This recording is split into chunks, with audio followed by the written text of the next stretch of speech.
Hello, everyone, and welcome to episode 5 of Legendary Lunacy. I am your host, Jester Jack. Welcome back if this is not your first time with us. If it is your first time with us, thank you for joining us. We are glad to have you here. I am, every day I look and I check, and I'm completely blown away. It's just we're getting more and more subscribers, more and more views. And I mean, like I've had some people tell me like, well, it's not that much, and that's true. It's not that much, but it is the fact that I'm getting any at all is just absolutely mind blowing to me, and I'm so grateful for all of you, even if it's just a view a day. Even I'm glad that there are people out there enjoying what I do, and just enjoying what I make, and so thank you so much for joining us.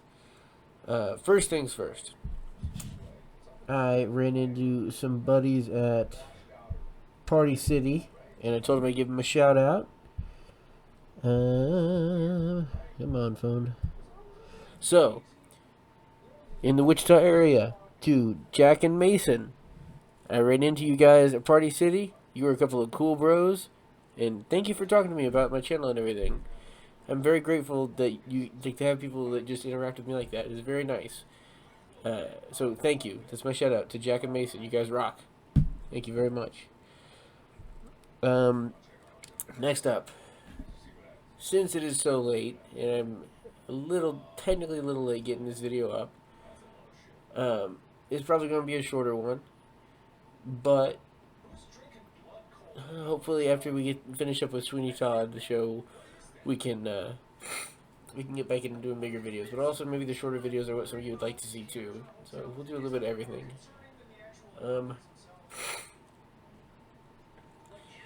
For today's video, I think what we're going to do is we're just going to talk a little bit about some of the scariest moments in like our lives. Well, my life. I mean, technically you guys aren't here, but that's fair. Sorry, I'm so tired. And while we're reminiscing about the scariest moments in our lives, I figured we could enjoy a little bit of Ghost. Got some new stuff to try. They're shooters. They're called Ghost. They're a spicy tequila made with ghost peppers. If I can open the damn thing. Hang on, I'm gonna pause it and make it look like it got done quicker. Okay, I'm a little ashamed of how long it took me to get that done, but it's done and we got it open now. So, I will be sampling some Ghost. I'm not gonna shoot it because, yeah. But I will sample it and we'll talk about some stories about some scary moments from my life, and we'll go from there. It'll be fun. We'll have a great time on the old channel today. We'll see how it goes. All right. Get me a little chaser going on.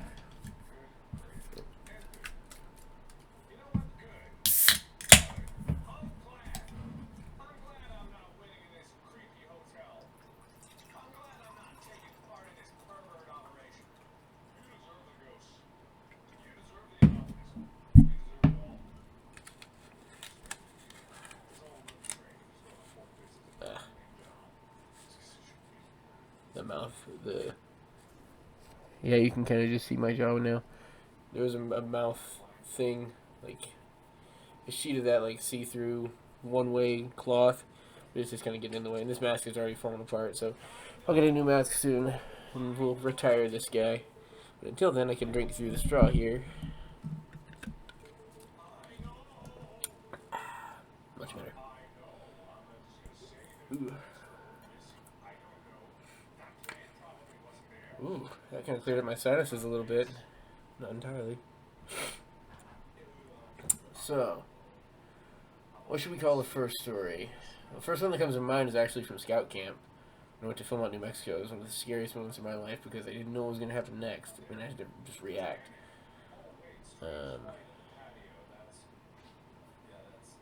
Let's call it Rattlesnake Shake because it's a good Motley Crue song. I love that song. It's really good. Okay. Let's just try it first.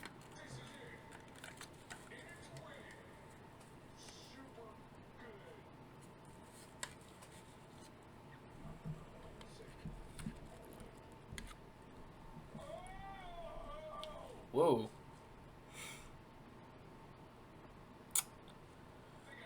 That is different. That is. Damn. Yeah, that is different. Interesting. So we're doing this tequila. I usually don't drink tequila. I'm usually a whiskey guy, or occasionally beers or mixed drinks. But like, I don't do tequila a lot. So we're sampling tequila, and the story we're starting off with ah is from a place down in New Mexico. Um, it's not super weird. It's just that was interesting. Anyways, I'm tired and I digress. So, Rattlesnake Shake. Philmont, New Mexico is a Boy Scout camp down in I think it's at the bottom of the Rocky Mountain Range. But there's like Mount Baldy and stuff like that. Uh, but basically what it is you schedule ahead of time. You have to change your diet to make sure you're healthy. You have to be a certain body mass index. You have to be like super fit, because what you do is you go to Philmont, New Mexico, just to hike. That's all you do. You carry around a, I think it's a 40 to 80 pound pack, and you just hike at all times. That's all you do. And I'm not gonna lie, it was some of the most fun I've ever had. It was a blast. My dad and I went with our scout troop, and it was so much fun. But one of the days we were up there, we were at a certain camp, because normally you're at camp for just a day. You unpack your tent, set it all up, camp out the night, get up in the morning, pack your tent up, go on to the next place. But we're up there for 2 weeks hiking. So every once in a while, we'll stop and we can set up camp for more than one day. And on one of those days, the reason we did that is because we were next to a small. To us, it felt like a very, very small mountain, but it was like big enough where it's like, oh well, we've already set up tent, we've got food going and everything. While the food's cooking, let's go for a hike up the mountain. And so we did, and we had a kid on our troop that he kept making noises. We didn't know why he was doing it, but he was just having fun. And I kept hearing this noise, and I was like, stop making noises. And he's like, I'm not making noises. And I thought he was just messing with us. And we get like halfway up this mountain, and then I hear it, the noise ahead of me, and I go, so wait, that's not you? And he goes, no, I've been telling you, it's not me.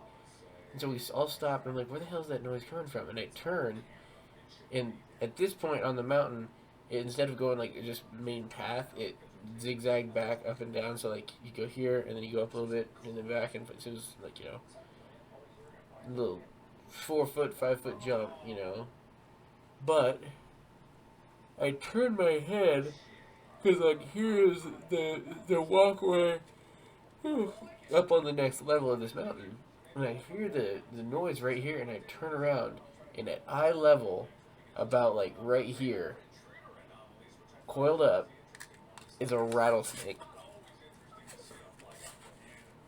And she is pissed. And so like I had a moment where it was just like, oh, this is problematic. Do I try and distract it so the others can get away? And instead I just turned, put my hands on the chest of the dudes behind me, and just shoved. And we all just went rolling backwards, and I just said, run, run, and we kept running. And we could hear the snake, and she was rattling, she was pissed. And nothing ever happened, I didn't get bit or anything. But like, dude, it was so terrifying. I thought we were going to get bit. One of us was going to get bit.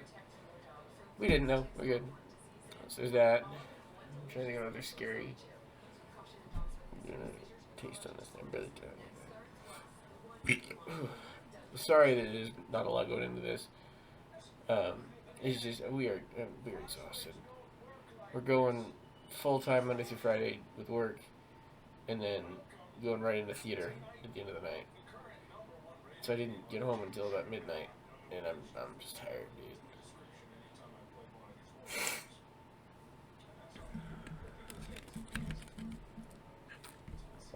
The flavor's kind of grown on me. It's not bad.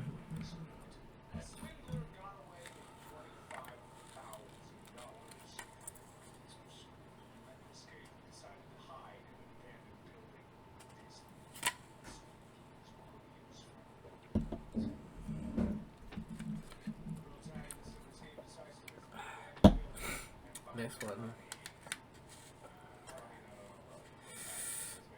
Ooh. Oh, okay. This one was the time I thought I was gonna die. I call it "Just Keep Swimming." That's a good title. So, growing up, I was always a very good swimmer, and then I get to high school, and I didn't really go swimming a whole lot just because I just didn't have time. I was always in either theater or football or something. And so my senior year, I decided to go swimming with a buddy out at the lake, and I hadn't really thought about the fact that I hadn't really been doing a lot of swimming, because like the last time I'd gone swimming was a couple years prior at a scout camp. And so I was like, okay, I was really good back then. I might have put on a little bit of weight, because it's not sports season, but it's okay. I'm sure I'll be fine. And so we go out, and the beach has it's like 50 to 75 feet out from the base of the water. There is, that might be more than that, I don't know. But they have this huge pole that floats on the top of the water, but it's like a buoy system, so that people can go fishing on the other side, and then people can swim on the beach part. And my buddy, who is a way better swimmer than me, because he was on the swim team, said, hey, let's swim out to that buoy, and sit on the buoy, relax for a minute, and then swim back. And I was like, okay. So we swim out there, and at first things are going great. And then we get about halfway there, and I am like huffing and puffing without drowning. We'll try not to drown. And he's like, come on, we're almost there. And he gets there, and he's totally fine. And I'm like, and finally I get there, and just as I pull my butt up on top of this floater, he goes, that was fun, let's go back. And I'm like, okay. And so I just started swimming. And as I'm going, my arms are going numb. And so I'm like, okay, here's what I'll do. I'll roll over on my back, I'll kick my legs, and then just go from there. It'll be fine. I'll backpedal my way back there. And so I roll over on my back, and I'm staring at the sky, and I'm starting to realize my legs are starting to give up, weight too. And I'm like, okay, I've got to be almost there. And so after a second, I roll over to my side to see, and I learn that, if the top of the camera is the beach, and my chest is where that buoy is, we swam from the buoy up, I roll over on my back, and then, okay, let me use this hand to be better. So I roll over on my back, he keeps going straight. I slowly started to turn, and when I checked, I was actually facing this way. So I was swimming parallel to the shore, and I wasn't gaining any ground, and I still couldn't touch bottom. It had a pretty steep drop off pretty quick. But so then I'm like, well, shit, I need to get back to shore now, because my legs are about to give out, my arms are not working with me, cooperating, and I don't want to die. And so I just start flailing and just trying to get to shore as quickly as possible. I see a dude in a kayak who's heading out to go fishing, and he's got his fishing poles, and I'm like, I'm reaching out, I'm like, help, and he's not hearing me because I'm getting water in my throat. And so finally I just come up to the surface, and I'm like, trying to get a deep breath, and then try and flail, and finally I can get myself to where I'm on my tippy toes. I get close enough to shore, I'm on my tippy toes, and just my nostrils are out of the water, and I'm like, and I stand there like that for a while, and my buddy's already on shore, and he's looking around trying to find me. And after a while, I finally inch a little closer until I'm standing, and then I stumble my way to the shore. He's like, dude, what took you so long? And I'm like, dude, I almost died.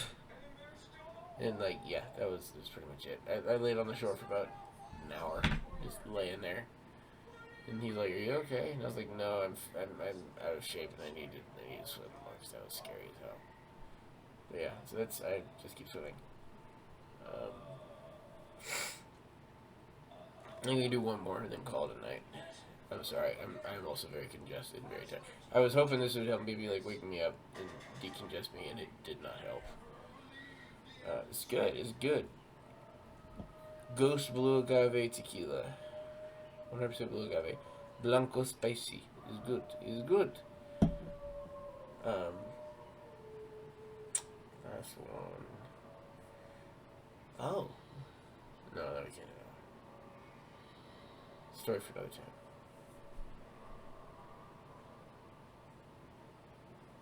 And babe, you got any times you almost died stories?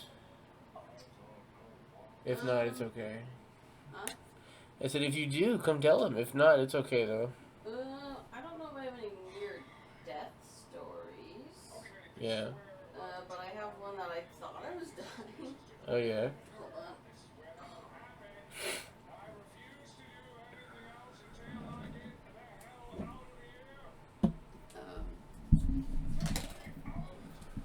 It's just a fun story.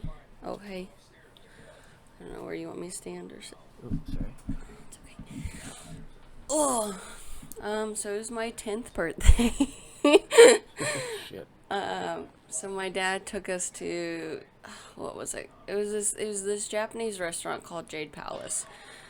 Don't know if it's still in business anymore. Who knows?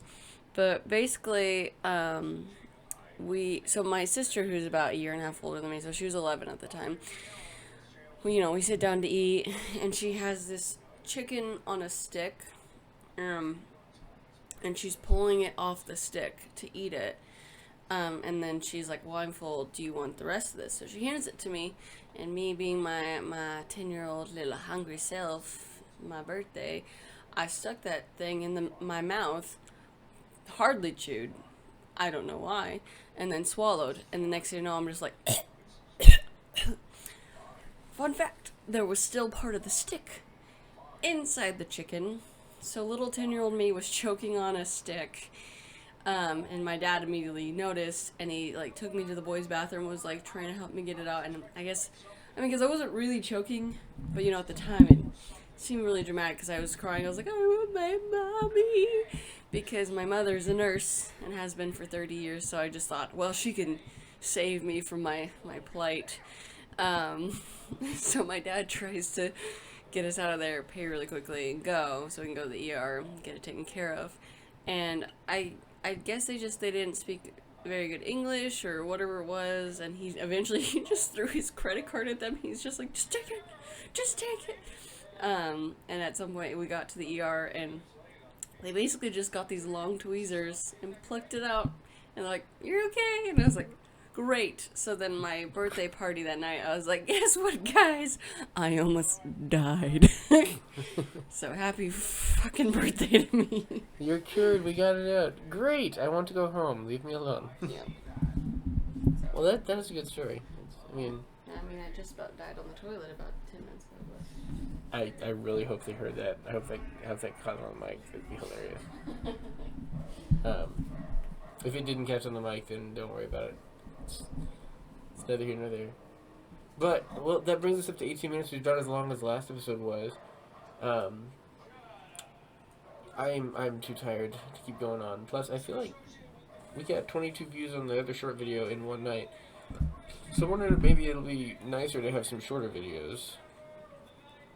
I prefer making longer videos because I like listening to longer videos. But that's just me. I want to do what you guys want. And if the 20-minute videos work better, then that works for me too. So I think we're going to go ahead and call it a night. One last time, I want to go ahead and give the shout out to Jack and Mason. You dudes rock. Keep up what you do. Also, keep up to date on the channel. Maybe I'll shout out you guys again. Or maybe I'll add something like a link or something to some other channel, or if I get a Patreon or something. If you guys want to be a part of that, I can figure your guys' name in every episode. It's up to y'all. It's whatever you want to do. I just appreciate you guys for joining us. And to everyone, thank you all so much for joining us for this. Thanks for supporting the channel. I hope to make this my professional thing someday. And the more people I have supporting me, the better I'll feel about it. And the more likely I'll be able to do it sooner. So until I see you next time, tomorrow, hopefully I'm more awake then. I just want to tell you, thank you all so much for coming out. Just always remember that when things are scary, just sit back, relax, and enjoy the darkness around you, because it's not that bad. It can always get better. Love you guys. Have a great night. I'll talk to you later.